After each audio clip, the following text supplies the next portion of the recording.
Globe, Arizona Territory. 1884. Silas was clearing away the half-burned boards when he heard a sound near the eastern fence. At first, he thought it was a stray horse, but when he moved closer, he froze.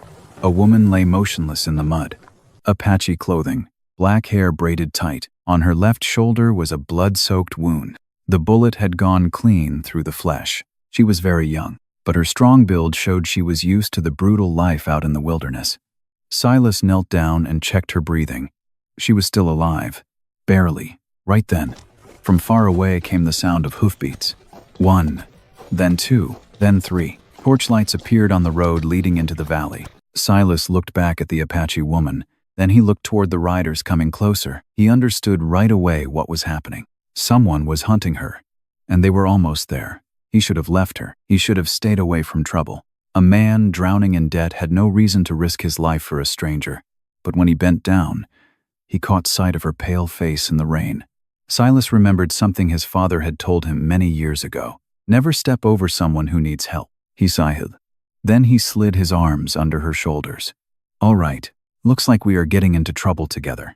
He carried her down into the old cellar beneath the half-burned house. Just as he shut the wooden door, the hoofbeats stopped right outside the yard. A heavy hand pounded on the door.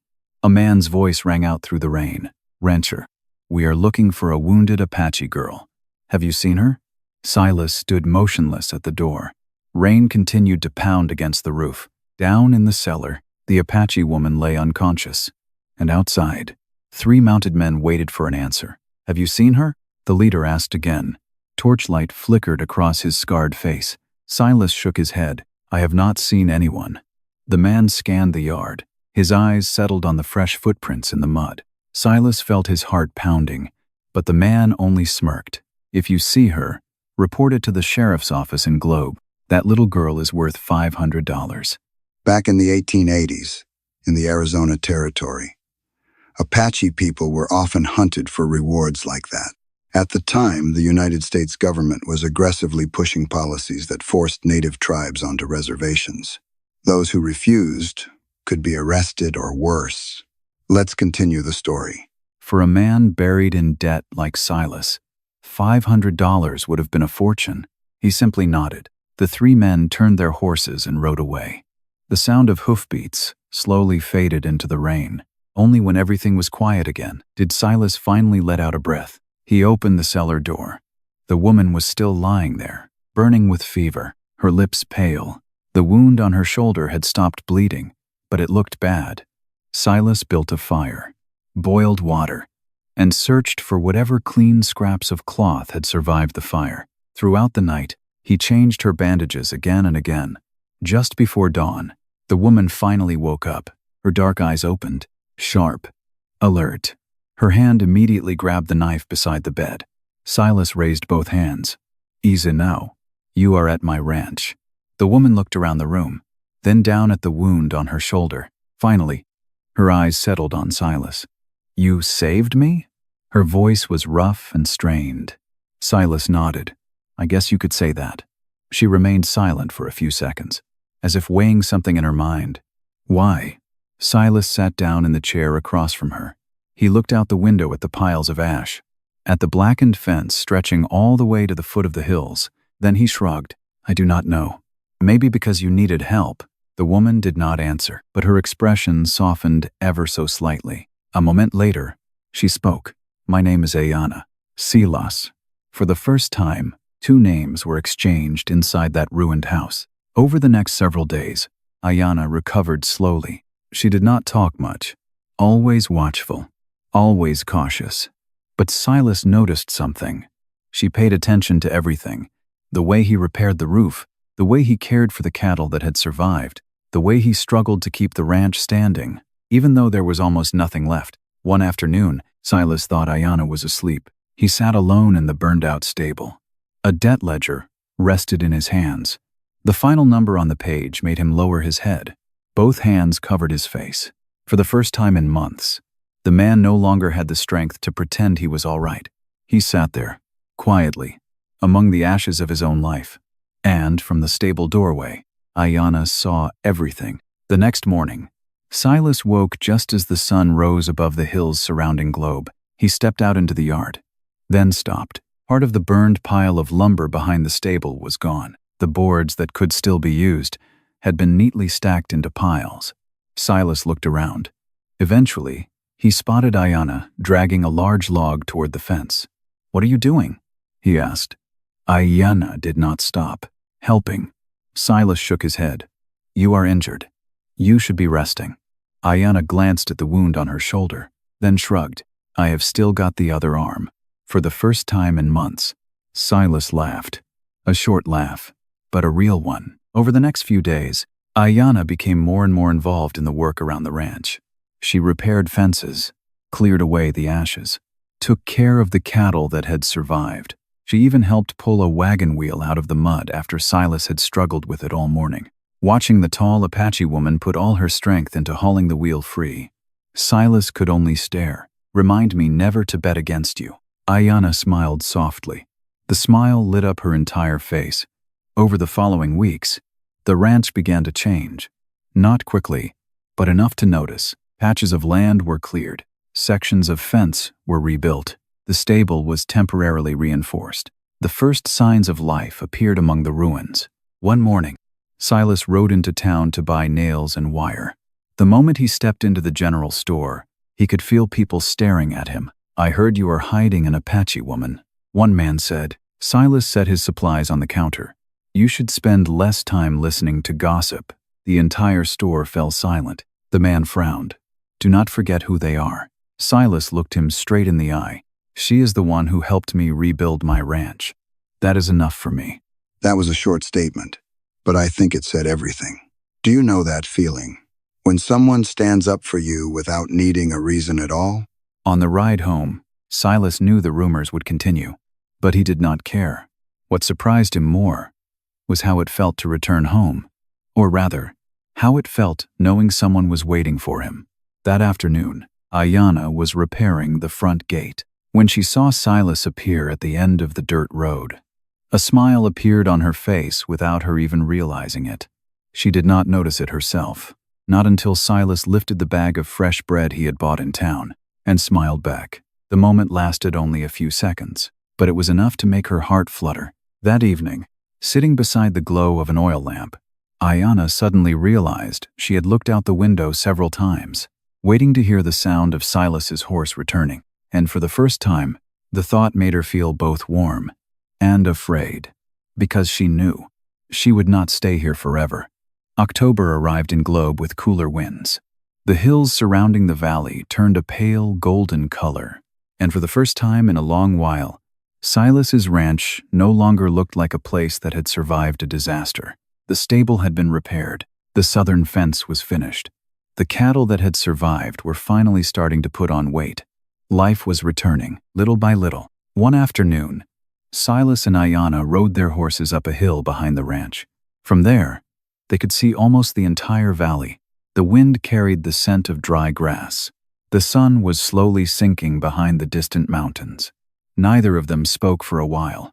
The silence between them had stopped feeling awkward long ago. It felt natural, as if each of them understood what the other was thinking. Finally, Aiyana spoke. "Beautiful view." Silas nodded. "That is why I never left." Aiyana looked at him. "I thought it was because of the ranch." Silas chuckled softly. "Most days, the ranch is not much of a reason to stay, but this land is different." He looked toward the horizon. "I was born here. My father died here, and someday, I will probably be buried here too."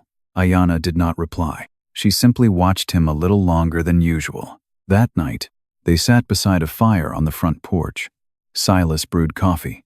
Aiyana was stitching a tear in her shirt. The scene was so peaceful it almost felt unreal. If someone had told Silas 2 months earlier that he would be sitting like this with an Apache woman, he would have thought they had lost their mind.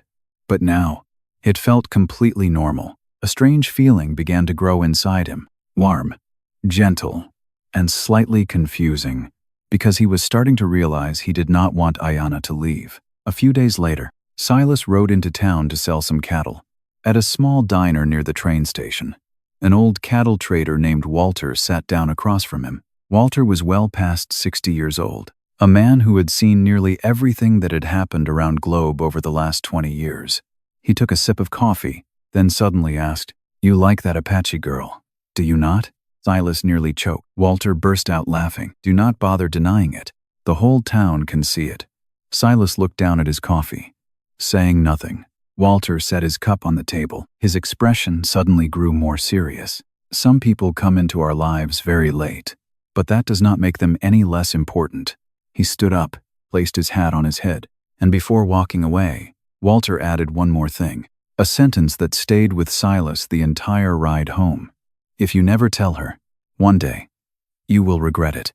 That afternoon, as he watched Aiyana laughing with the horses in the yard, Silas suddenly realized something that made his heart race more than any storm ever had. He was no longer afraid of losing the ranch. What he was truly afraid of was losing her. Thank you for spending time with this story. Do not stay up too late tonight, and let me know what time it is where you are right now.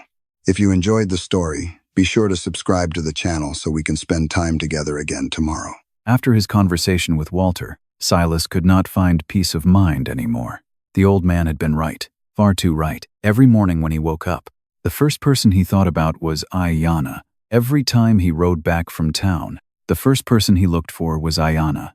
And what confused him most was the sense of peace he felt whenever he heard her laughing out in the yard. For years, after losing his wife, Silas had believed his heart had died with her. He worked, he ate, he slept, he simply existed. But he was no longer truly living, not until Aiyana came into his life. One afternoon, the two of them were repairing a water trough behind the stable. Silas accidentally dropped his hammer into a dry creek bed. Aiyana burst out laughing. Her bright laughter echoed across the yard. Silas watched her for a little longer than usual, long enough for Aiyana to notice. "What is it?" Silas snapped out of it and scratched the back of his head. Nothing, but they both knew he was flustered. That evening, Aiyana sat alone on the porch, watching the stars appear above the mountains. In her hands was an old handkerchief, the same handkerchief Silas had given her on the first day she woke up. Back then, it had been nothing more than a clean piece of cloth for her wound, yet she had kept it all this time. Aiyana gently ran her fingers along its edge. A faint smile touched her lips, because she finally understood what she had been trying to avoid for weeks. She loved that man. She loved his kindness. She loved the way he treated people. She loved the way he always put others before himself. And that frightened her, because she knew she did not belong here. One day, she would have to return to her people, to her tribe, to her family, to the responsibilities that had existed long before she ever met Silas. The next morning, a mail carrier from Globe stopped by the ranch. He handed Aiyana a small note tied with a leather cord. The moment she saw the symbol marked on it, her expression changed. Silas noticed immediately. The message was from her tribe. He did not ask, and he did not pressure her to explain. But from that day on, Aiyana became quieter. She often stood alone by the eastern fence, staring toward the distant mountains, toward the homeland that lay beyond the horizon. One evening, Silas brought her a cup of hot coffee. He set it beside her, without asking any questions, then sat down beside her. Together, they watched the night settle over the land. After a long silence, Aiyana spoke softly. "If I have to leave someday." Silas felt his chest tighten, but he kept his voice calm. "Then I will see you off." Aiyana lowered her head, not wanting him to see her eyes, because that answer was so gentle that it broke her heart. And in that moment, she suddenly realized something. Some women spend their entire lives searching for a good man, and somehow, she had found one, in the middle of a ruined ranch, among the ashes, at the exact moment when her heart no longer had the strength to resist love. November of 142. Winter was drawing closer to Globe. Cold winds had begun sweeping down from the mountains, but for the first time in a very long while, Silas was no longer afraid of winter. The ranch had changed. What had once been a field of ashes was beginning to look like a home again. The new stable had been completed. Part of the cattle herd had been sold at a good price. Even the bank in Globe had agreed to extend his loan for another year. It was not a miracle. It was the result of months of hard work. But Silas knew the truth. He could never have done it alone. That afternoon, He stood watching Aiyana hanging freshly washed blankets behind the house. The wind lifted the dark strands of hair along her cheek. The late afternoon sunlight fell across her face, strong, yet gentle, and for the first time, Silas stopped trying to run from his feelings. He loved her, truly loved her, not out of gratitude, not because of loneliness, but because it was love. A love that had arrived late in life, yet deeper than anything he had ever known. That evening, Silas rode into Globe. The town's elderly jeweler was getting ready to close for the night, but he still opened the door for him. After nearly half an hour of consideration, Silas chose a simple silver ring, not expensive, not flashy, but beautiful, just like the woman he could not stop thinking about. On the ride home, the small box in his coat pocket made his heart race like a young man's. He found himself smiling. Walter would probably laugh himself sick if he could see him now. But the moment Silas reached the ranch, he knew something was wrong. 3 unfamiliar horses were tied outside the gate. Smoke rose from a fire burning in the middle of the yard, and several men dressed in Apache clothing were standing outside the house, talking quietly. Silas dismounted. His hand instinctively tightened around the ring box in his pocket. Aiyana stood among them. Her face was calm, but her eyes were not. There was something heavy in them, something that made his stomach tighten. An older man stepped forward. His hair was streaked with gray. His face was as hard as mountain stone. When he saw Silas, he gave a slight nod. "Aiyana has told me about you." His English was slow but clear. "My name is Tahoma Nalan. I am her uncle." Silas shook his hand politely, but a feeling of unease suddenly rose inside him. A feeling he could not explain. Dinner that night passed in silence. The Apache visitors spoke very little. So did Aiyana. She avoided meeting his eyes again and again, and that only made him more worried. Late that night, after the guests had gone to sleep, Silas stepped out onto the porch. Aiyana was sitting alone, looking toward the distant hills. Silas sat down beside her. For a long time, neither of them spoke. Finally, Aiyana broke the silence. Her voice was so soft it nearly disappeared into the wind. "Tomorrow, my uncle has something he needs to discuss with both of us." Silas felt a weight settle in his chest, because his instincts were telling him something. The news that was coming might change everything. The next morning, a pale gray sky hung over Globe. The air was noticeably colder than it had been in recent days. Silas had barely slept. All night long, he lay awake listening to the wind rattling against the newly built walls and thinking about the look in Aiyana's eyes. By morning, Tahoma Nalan called both of them to the back of the ranch. From there, they could see the rolling hills stretching toward the east. The older man stood quietly for a long time, as though searching for the right way to begin a difficult conversation. Finally, he looked at Aiyana, then at Silas. "Many years ago, my brother made a promise." Silas remained silent. Tahoma continued. "Before he passed away, Aiyana's father promised that she would marry the son of the White Cedar clan's leader." The air suddenly felt heavy. Aiyana lowered her head. It was obvious this was not the first time she had heard this story. "Tahoma Sahil, that promise was never fulfilled, but the tribe has never forgotten it." Silas felt his hands grow cold. He said nothing, because he knew this was not his matter to decide. It was her family's, her tribe's, a commitment that had existed long before he ever entered her life. Tahoma stepped forward and placed a hand on his niece's shoulder. "The people of White Cedar are waiting for an answer, and they want you to come home." When he finished speaking, he quietly walked away, leaving the two of them standing alone in the yard.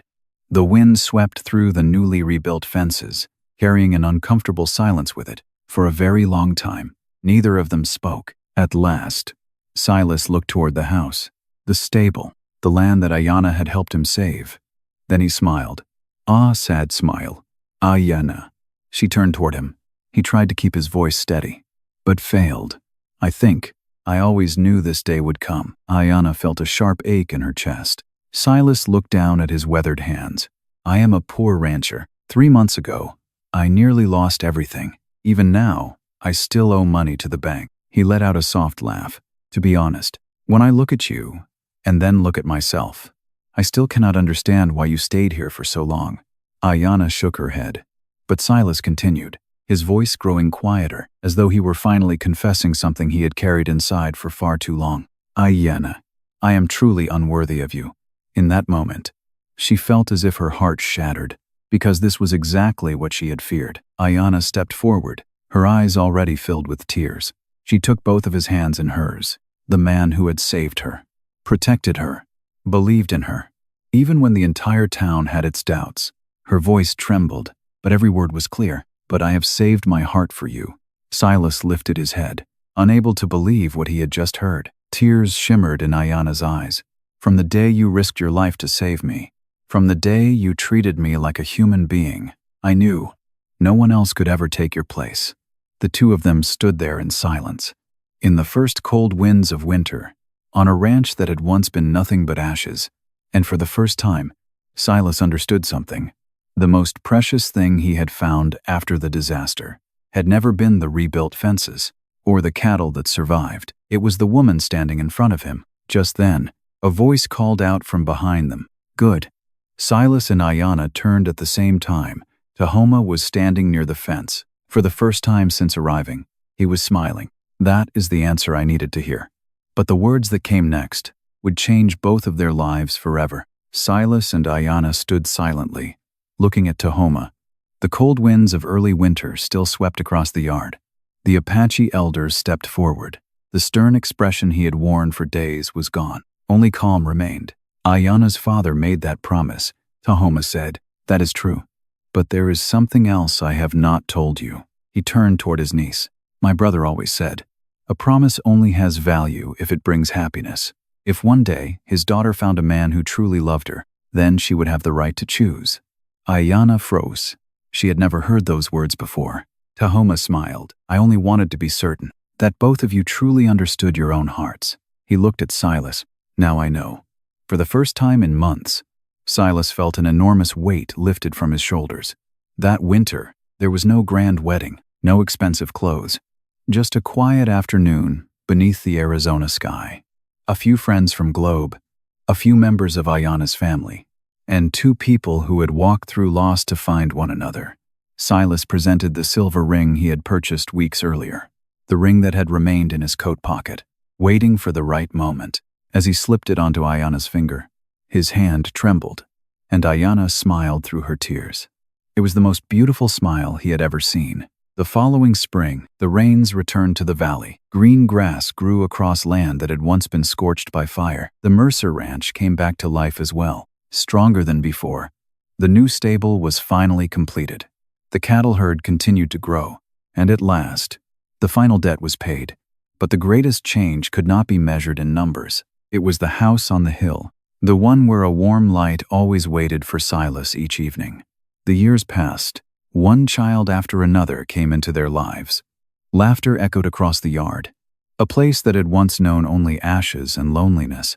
One late summer afternoon, Silas sat on the front porch, his hair now touched with gray, fine lines etched around his eyes. Out in the yard, Aiyana was hanging clothes on the line. A gentle breeze lifted the familiar strands of dark hair.